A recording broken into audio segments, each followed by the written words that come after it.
Bonjour, aujourd'hui nous sommes dans Matthieu chapitre 21 avec une question de Dieu qui me concerne et te concerne beaucoup plus que tu penses, nous concerne. Quelle maison me bâtirez-vous?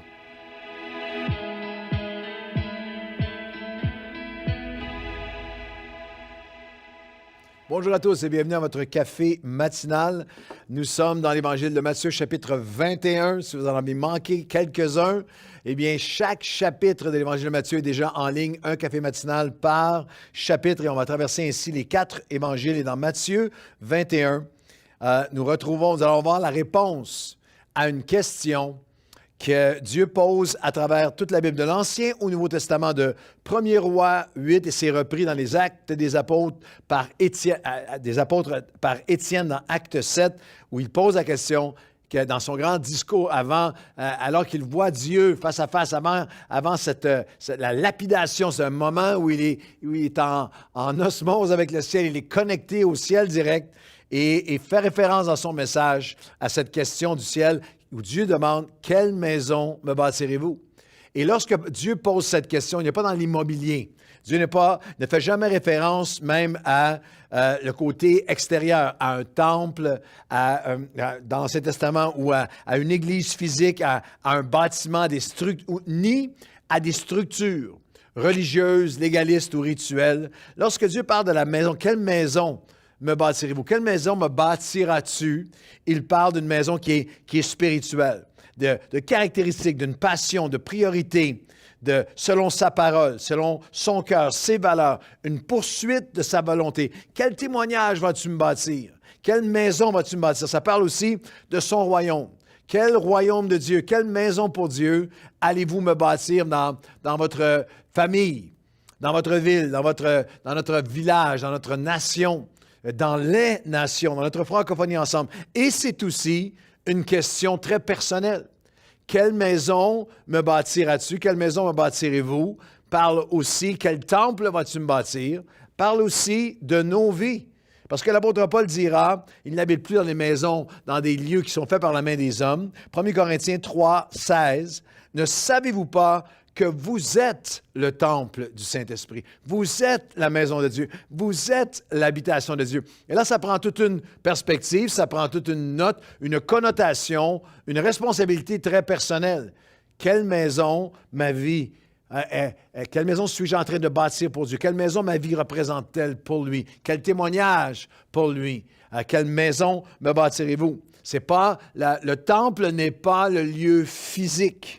C'est les pierres vivantes, c'est vous et moi. J'aime beaucoup cette anecdote un peu sourire du vieil ancien d'église grincheux qui court, qui est apeuré ou qui est horrifié et court vers son pasteur. Il est fâché, il est horrifié parce qu'il a vu un gamin qui mâchait du chewing-gum dans l'église et dit « Pasteur, il y a un garçon qui mange du chewing-gum dans le temple de Dieu. » Et le pasteur lui répond « Non, c'est le temple de Dieu qui mange du chewing-gum. Le temple, c'est les gens, c'est les personnes, c'est les pierres vivantes. » Alors Dieu nous pose la question « Quelle maison me bâtirez-vous? » Et Jésus, lui, répond à la question lorsqu'il entre dans le temple et nous donne quelques marques définitive et importante de la maison qu'il désire. Quelle maison me bâtirez-vous? Et Jésus est entré dans le temple 2 fois.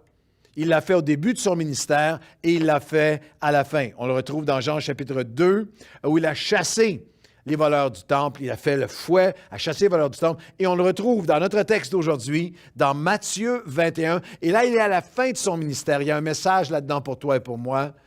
Est-ce que tu es prêt à le laisser entrer aujourd'hui? Il n'y aura jamais une saison de nos vies où il n'aura pas besoin d'entrer dans la maison, dans le temple de ma vie, de son Église, de notre mouvement d'Église, quel qu'il soit, et où nous n'avons pas besoin de lui laisser, où l'appel sera là de le laisser renverser des tables, de le laisser chasser ce qui doit être chassé, de nous rappeler quelle maison il désire vraiment. Et dans Matthieu 21, il y a ce texte absolument magnifique. C'est la deuxième fois où il purifiera le temple. C'est à la toute fin de son ministère, juste avant la semaine qui mène à la croix et la mort, la résurrection. Alors Jean 21, 10, lorsqu'il entra dans Jérusalem, toute la ville était émue et l'on disait, « Qui est celui-ci? » La foule répondait, c'est Jésus, le prophète de Nazareth. En Galilée, c'est l'entrée triomphale de Jésus à Jérusalem. Les hosannas fusent de partout. C'est, imaginez, le concert de Hillsong le plus spectaculaire. Mais Jésus, lui, a les yeux fixés sur la maison, sur le temple, sur qu'est-ce qui prend place à l'intérieur. Et il entre dans le temple de Dieu et chassa tous ceux qui vendaient, achetaient dans le temple. Il renversa les tables des changeurs et les sièges des vendeurs de pigeons. Il leur dit, il est écrit, « Ma maison sera appelée une maison de prière, mais vous en avez fait une caverne de voleurs. » Et des aveugles et des boiteux s'approchèrent de lui dans le temple et il les guérit.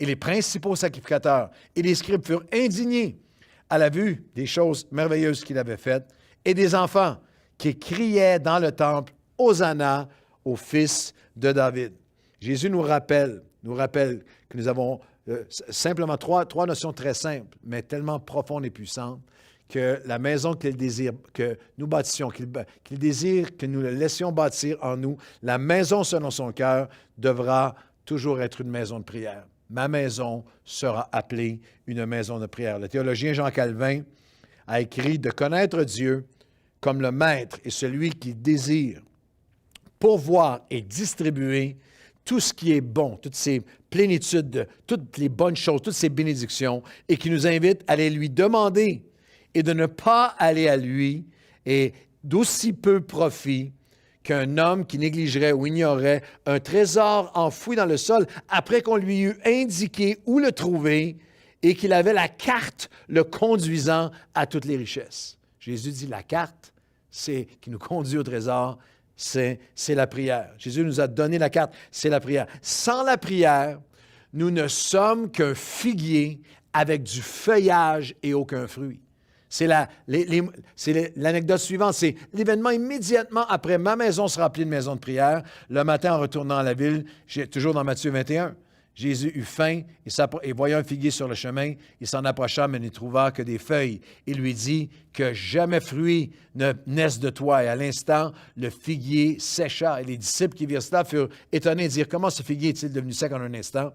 Et Jésus leur répondit, je vous le dis en vérité, si vous aviez de la foi et que vous ne doutiez pas, non seulement vous feriez ce qui était fait à ce figuier, mais quand vous diriez à cette montagne, ôte-toi de là, jette-toi dans la mer, cela se ferait. Verset 22 de Matthieu 21, notre chapitre aujourd'hui. Tout ce que vous demanderez avec foi dans la prière, vous le recevrez. Sans la prière, la maison sans la prière de ma vie, de l'Église, la maison sans la prière, nous sommes un figuier avec du feuillage, mais il n'y a pas de fruits. Marc nous donne un éclairage particulier sur ce même événement dans Marc 11, 12 à 14. Le lendemain, quand ils furent sortis, Jésus eut faim. C'est le même événement. En percevant de loin un figuier qui avait des feuilles, il alla voir s'il trouverait quelque chose. Il se fait un chemin à travers les feuilles. Il s'en étant approché, il ne trouva que des feuilles, que du feuillage, car ce n'était pas la saison des figues. Et alors, prenant la parole, il dit que jamais plus personne ne mange de ton fruit. Et les disciples l'entendirent. Dans un contexte de prière, Jésus nous rappelle que lorsqu'il dit que personne, il dit que personne ne se nourrisse d'un christianisme sans prière, où il n'y a que feuillage, où il n'y a pas de fruits. Et c'est particulier parce que Marc souligne que ce n'était pas la saison des figues. Et il y a un message important que Dieu nous appelle par la prière à produire un fruit que nos cycles naturels ne peuvent pas produire. Nous sommes appelés à produire, que Dieu dit que ma maison ne soit jamais une maison où sans la prière, il n'y a que du feuillage, mais il n'y a pas de fruit. Il n'y a pas de fruit qui est surnaturel. Et aujourd'hui, dans le texte que nous avons, en verset 22, tout ce que vous demandez avec foi par la prière, vous le recevrez. Ma maison sera appelée une maison de prière. Deux obstacles dans ce texte à surmonter pour recevoir. Il faut demander et il faut croire. Ils semblent simples, mais ils sont de véritables défis pour toi et moi aujourd'hui. Lorsque Barna nous dit, lorsqu'une étude de Barna sur plusieurs milliers de chrétiens toutes récentes nous rappelle qu'en moyenne, le chrétien nord-américain consacre 3 à 7 minutes par jour à la prière. Ça, c'est sa prière sur son repas peut-être, sa prière. Alors, nous demandons bien peu. Nous demandons bien peu. C'est C.S. Lewis, dans son ouvrage métaphorique sur le combat spirituel qu'on a intitulé « Tactique du diable ». C'est un petit livre magnifique parce que d'une manière extrêmement imagée, métaphorique, symbolique, c'est vraiment le livre entier, c'est la conversation d'un chef démon avec un junior démon sur comment détruire les chrétiens. Il y a, le maître dira à l'élève, interfère, interrompt la prière à tout prix, de toutes les façons possibles en tout temps, car la prière sincère est une arme mortelle et fatale contre nous. Alors nous demandons, nous recevons peu parce que nous demandons peu. Alors il faut demander et il faut aussi non seulement demander, mais il y a cette dimension de croire. F.B. Meyer a dit, la plus grande tragédie de l'expérience chrétienne n'est pas la prière non exaucée, mais la prière non demandée, ou prier, il appelle ça la prière sans la foi, la prière qui croit à Dieu, mais pas en Dieu. Il y a une différence. Nous ne croyons pas à Dieu, nous croyons en Dieu. Il y a une différence entre croire à Dieu, ça c'est l'existence. Je crois à l'existence de mon ami qui est avec moi et qui m'aide avec ce café matinal aujourd'hui. Mais nous faisons plus que croire à l'existence de Dieu. Nous croyons en lui. J'ai confiance en lui. Et là, ça appelle à son caractère, à qui il est, à la personne de Dieu. Dieu honore la foi. La foi honore Dieu et Dieu honore la foi. Quelle maison me bâtirez-vous? Une maison qui demande avec foi, une maison de prière. Et la maison de prière doit aussi être une maison de passion pour... et une maison vraiment de passion, une maison de pureté. Lorsqu'on regarde ensemble dans notre texte de Matthieu, encore une fois, on lit le verset, Matthieu 21, verset 12. Il entre dans le temple, chasse tous les vendeurs du temple. Il leur dit, il est écrit, ma maison sera appelée une maison de prière, mais vous en avez fait une caverne de voleurs. Dans le même passage, dans la même notion de Jésus qui vient chasser les voleurs du temple, dans Jean chapitre 2, il s'est même littéralement fait un fouet avec des cordes. Il a chassé les voleurs du temple, a renversé les tables. Et les disciples ont été saisis. Et les disciples se souvinrent alors qu'il a renversé les tables dans le temple, qu'il est écrit « Le zèle de ta maison me dévore ». La maison que Dieu désire est une maison de prière. Mais il est possible d'avoir une maison où il y a des prières qui montent, mais il y a une perte de cette passion pour sa pureté, de le laisser renverser les tables dans nos vies, de ce qui lui déplaît, de littéralement chasser de nos vies ce qui vient voler, les voleurs, qui viennent voler son caractère, son œuvre en nous. La caverne de voleurs, c'était littéralement l'endroit où le voleur pouvait aller et être en toute sécurité, où le pécheur n'était pas dérangé, où il était relax, où il était peinard. Et il y a quelque chose d'entièrement faussé lorsque l'Église devient un endroit où la personne, avec son péché, peut être là en tout confort parce que tout ce qui est dit est sur la prospérité ou sur toutes sortes d'autres trucs, où des gens ont toutes sortes de tables à renverser dans leur vie qui ne sont jamais confrontés. Je veux que tu saches à quel point c'est important dans ta vie et dans la mienne de laisser Jésus entrer dans ma maison, la maison de mon cœur, de ma vie, et de dire, Seigneur, est-ce qu'il y a des tables qui ont besoin d'être renversées? Est-ce qu'il y a des voleurs de joie, des voleurs de destinée, des voleurs d'appel, des voleurs de ton caractère et de ton œuvre, de ton témoignage en moi que tu veux chasser de ma vie aujourd'hui? Une maison de prière, une maison de cette passion pour la pureté de Dieu dans nos vies. Pourquoi est-ce que c'est si important? Parce que c'est seulement alors que cette maison qu'il veut bâtir en nous est une maison de puissance qui devient un témoignage pour nos proches. Lorsqu'il renverse les tables, ma maison sera appelée une maison de prière, vous en avez fait une caverne de voleurs, renverse les tables, chasse les voleurs, les aveugles et les boiteux s'approchent dans le temple, ils sont guéris et des enfants se mettent à célébrer, à chanter la gloire de Dieu lorsqu'ils voient la puissance de Dieu.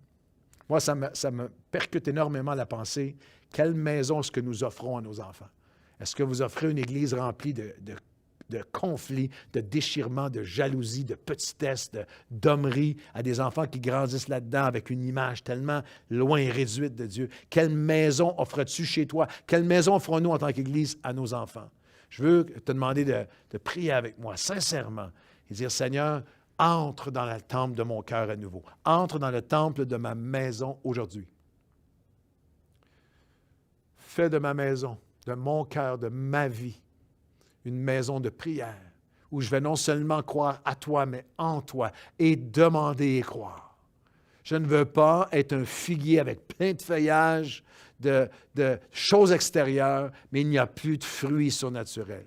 Seigneur, tu fais ton chemin, tu cherches quelque chose en moi. Alors viens aujourd'hui, je m'offre à toi, viens faire ton œuvre pour qu'il y ait un fruit surnaturel qui émerge de moi. Une joie qui transcende les cycles naturels de ma vie, une paix, une intégrité, une droiture, un courage.